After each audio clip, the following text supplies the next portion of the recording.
안녕하세요. 축구 더하기 여행입니다. 저는 얼마 전까지 평범한 세입자였습니다. 하지만 전세 만료일을 약 3개월 앞둔 시점, 같은 임대인에게 전세 사기를 당한 피해자의 편지 한 통을 받고서야 저 역시 뉴스에서만 보던 전세 사기 피해자라는 사실을 깨달았습니다. 여러 고민과 상담 끝에 결국 오피스텔을 제 명의로 이전받는 방식으로 피해를 최소화할 수 있었습니다.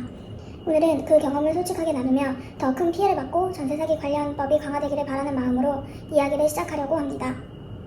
2021년 6월 18일 일부 전세 대출을 받아 임대인 A와 첫 전세 계약을 진행했습니다. 계약 당시 임대인 A는 곧 집을 매도할 계획이 있다고 말했습니다. 하지만 저는 이전에도 임대인이 바뀌는 경험이 있었고 별다른 문제가 없었기에 대수롭지 않게 생각했습니다. 등기부 등본도 깨끗했고 임대인 A의 신분도 확실했고 무엇보다 네 번째 이사로 나름 집을 구하는 것에 자신감도 있었기 때문이었죠. 하지만 지금 생각해보면 그 순간이 문제의 시작이었습니다. 그렇게 임대인 A와 진행한 전세 계약의 만료일이 다가왔고 저는 다시 등기부 등본을 확인했습니다. 그 결과 소유주가 이미 임대인 B로 변경된 사실을 확인할 수 있었습니다. 소유주가 변경이 되면 변경된 임대인의 연락처를 저에게 우선적으로 전달해줄 줄 알았지만 아니었습니다. 저는 2년 전 계약을 진행했던 부동산을 통해 임대인 B의 연락처를 알아내 연락을 시도했습니다.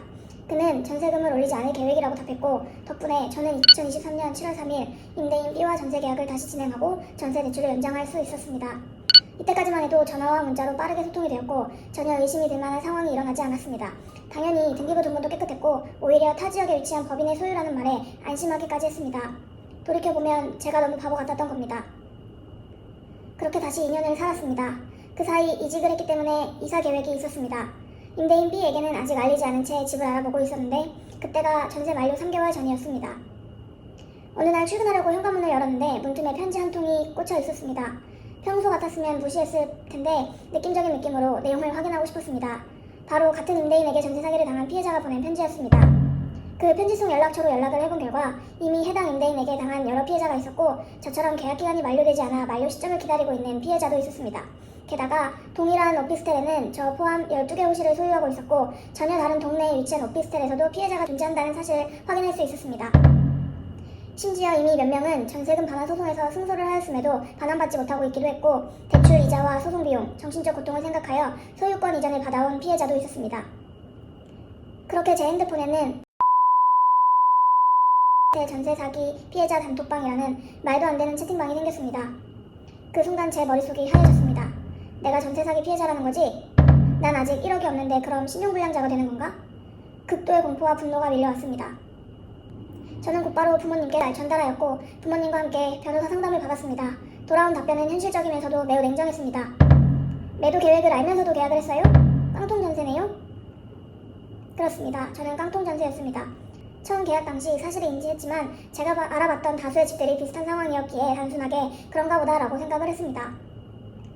변호사님의 말로는 지금 당장 할 수 있는 것은 없다.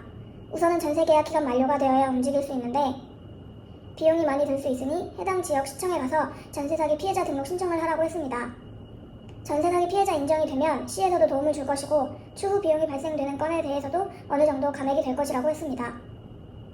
그래서 저는 곧바로 주택과로 달려갔습니다. 주택과가 있는 층 엘리베이터에서 내리자마자 본 광경은 어이가 없어서 웃음만 나왔습니다.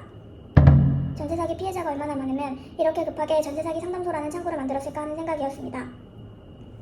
그런데 아이러니하게도 정작 도와줄 수 있는 것은 없는 것 같았습니다. 전세 사기 피해자 신청을 도와줄 수는 있으나 여기서 신청을 하면 약 15일에 한 번씩 경기도청으로 서류들을 가지고 가고 경기도청에서 다시 국토부로 해당 서류를 가져가는 시스템으로 운영되고 있었습니다. 기간만 더 오래 걸릴 뿐이고 시청, 해당 과에서 하는 일은 서류를 모아주는 것뿐.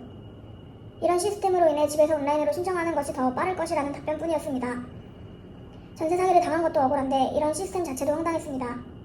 그렇게 저는 집으로 돌아와 국토부에서 운영하는 전세사기 피해자 지원관리 시스템 홈페이지를 열고 전세사기 피해자 결정을 위한 4가지 요인을 알아보기 시작했습니다. 첫 번째, 주택의 인도와 주민등록을 마치고 확정일자를 갖춘 경우. 두 번째, 임대차 보증금이 5억 원 이하인 경우. 세 번째, 다수의 임차인에게 임대차 보증금 반환 채권의 변제를 받지 못하는 피해가 발생하였거나 발생할 것이 예상되는 경우. 네 번째, 임대인이 임차 보증금 반환 채무를 이행하지 아니할 의도가 있었다고 의심할 만한 상당한 이유가 있는 경우. 이렇게 4가지의 요건 중에서 전체 및 부분적으로 충족하는 경우에 따라 지원 내용이 달라짐을 확인할 수 있었습니다. 제가 속해 있는 피해자 톡방에서 이미 다수의 분들이 4번 의도적인가의 부문으로 인하여 피해자 인정을 받지 못한 상황이었고, 전세 사기와 관련된 블로그나 카페에서도 4번 때문에 인정을 받지 못한다는 내용을 확인할 수 있었습니다. 아니, 사기를 치고 나 그런 의도 없었어, 투자에 실패한 것뿐이야, 돈이 없어 라고 하면 끝인가요? 우선 저는 계약기간 만료를 기다리며 제가 할 수 있는 일들을 했습니다. 피해자 톡방에서 정보를 얻어 임대인의 주소를 알아내었고, 법인 주소와 집으로 제일 먼저 내용 증명을 보냈습니다. 임대인과 대리인의 번호로 문자와 전화도 지속적으로 남겼습니다. 당연히 여느 내용 증명과 같이 반송이 되었습니다. 혹시 주소가 다를까 싶어 반송된 내용 증명과 전세 계약서를 가지고 주민센터에 방문했습니다. 임대인의 초본을 떼어볼 수 있었는데요. 역시나 주소가 다른 게 아니라 그냥 같지 않은 거였습니다. 그렇다고 가만히 있을 수는 없었습니다. 다시 2차 내용 증명을 보냈고 또다시 반송되었습니다. 네, 이제 의사표시의 공식 홍달을 날릴 차례입니다. 우체국의 내용 증명보다는 법원의 힘을 빌리면 받겠지 싶었습니다. 당연히 처음 해보는 작업이라 쉽지 않았고 어려운 단어들이 많아 여러 번 멈췄지만 전세 사기 피해자분들이 상세히 올려주신 후기를 보며 진행했습니다. 물론 이것마저 안 보면 소송을 할 준비도 했습니다. 그런데 계약 만료 한 달을 앞두고 문자가 왔습니다. 늦게 답변드려 죄송합니다. 명의 이전 의사가 있으시면 그렇게 하겠습니다. 법무사 통해서 연락주시면 필요서를 준비해서 보내드리겠습니다. 네, 저는 전세금 반환해줄 능력이 되지 않으면 오피스텔을 제 명의로 이전해달라고 내용 증명에 기재를 했습니다. 물론 전세금이 매매가보다 더 높아 약 2천만원 정도 손해는 보겠지만 여러 후기들과 전세 사기 관련 책을 읽다 보니 최선의 방법은 명의 이전뿐이라는 사실을 알았기 때문입니다. 때로는 차선의 선택이 최선일 때도 있다고 생각했습니다.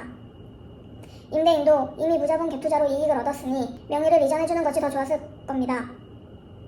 피해자는 생존을 위해 차선을 붙잡을 수밖에 없는 현실, 그 잔혹한 현실을 뼈저리게 느꼈습니다. 그렇게 저는 변호사님이 아닌 법무사님을 통하여 명의 이전 준비를 진행합니다. 타 지역에 위치한 임대인, 아니죠, 사기꾼을 만나기 위해 법무사님이 작성해주신 매매거래계약서와 꼭 받아와야 할 각종 서류들의 리스트를 받아 사기꾼이 거주하고 있는 지역으로 내려가 사기꾼을 대면하게 됩니다. 사기꾼의 얼굴이 궁금했던 마음 반, 굳이 만나야 되나 싶은 마음 반을 가지고 만난 사기꾼은 그야말로 양의 탈을 쓴 악마였습니다. 작은 키에 순둥순둥하게 생긴 외모의 임대인이 생글생글 웃으면서 어떻게 이 먼 길을 오셨어요? 길은 안 밀리셨나요? 커피는 뭐 드실래요? 이 집은 달달한 메뉴가 시그니처이니까 달달한 음료로 드실래요? 말문이 막히는 상황이었습니다. 마음 같아서는 욕이라도 퍼부어주고 싶었지만 그럴 수 없었던 것이 지금까지 두고두고 환이 됩니다. 아무튼 그렇게 매매계약서의 도장을 받아오게 되었는데요. 사기꾼은 이렇게 말했습니다. 이 법인이 명의만 제 이름으로 되어 있고 부동산업은 남편이 맡아서 하는 거라 오늘도 나가서 도장 찍어주고 오라고 해서 나온 거예요. 부동산업. 이게 과연 부동산업이라고 표현하는 게 맞을까요? 아무튼 그렇게 받아온 오피스텔 매매 계약서와 각종 서류들을 가지고 오피스텔 명의 이전을 진행하면서 전세 사기 사건은 일단락되었습니다. 간신히 피해를 줄였을 뿐 완벽하게 해결된 것이 아닌 점이 참 아쉬웠습니다. 그리고 며칠 후 오피스텔 등기가 제 이름으로 변경된 것을 확인하려고 등기부 등본을 떼어봤습니다. 그런데 거기서 또 다른 사실을 알게 되었습니다. 제가 임대인 A와 계약을 한 바로 그날 임대인 A는 임대인 B와 만나 매매 계약을 진행했다는 사실이었습니다. 이건 단순한 소유권 이전이 아니라는 생각이 들었습니다. 저는 그 순간 확신했습니다. 이건 단순히 한 명의 임대인이 아닌 처음부터 짜여진 공범의 사기극일 수도 있겠다고. 처음엔 12명이라고 알았던 피해자는 현재 20명으로 늘었습니다. 그중 몇 가구는 이미 압류가 걸려 있었고 3년째 소송을 이어가는 분도 있습니다. 그런데도 가해자는 멀쩡히 웃고 있습니다. 투자에 실패했을 뿐이다. 고의는 아니었다. 이 말 한마디면 끝입니다. 피해자는 죽어가는데 가해자는 웃습니다. 이게 정상일까요? 전세 사기는 개인의 불운이 아닙니다. 분명한 사회적 문제라고 생각합니다. 제도가 허술하기에 악마 같은 사람들이 그 틈을 파고드는 것입니다. 저는 이 이야기가 단순한 하소연으로 끝나지 않길 바랍니다. 더 이상 피해자가 나오지 않도록 제도적 보완이 반드시 필요합니다. 피해자는 살기 위해 싸우고 있는데 가해자는 아직도 웃고 있다는 사실, 그 현실을 절대 잊지 말아주세요. 감사합니다.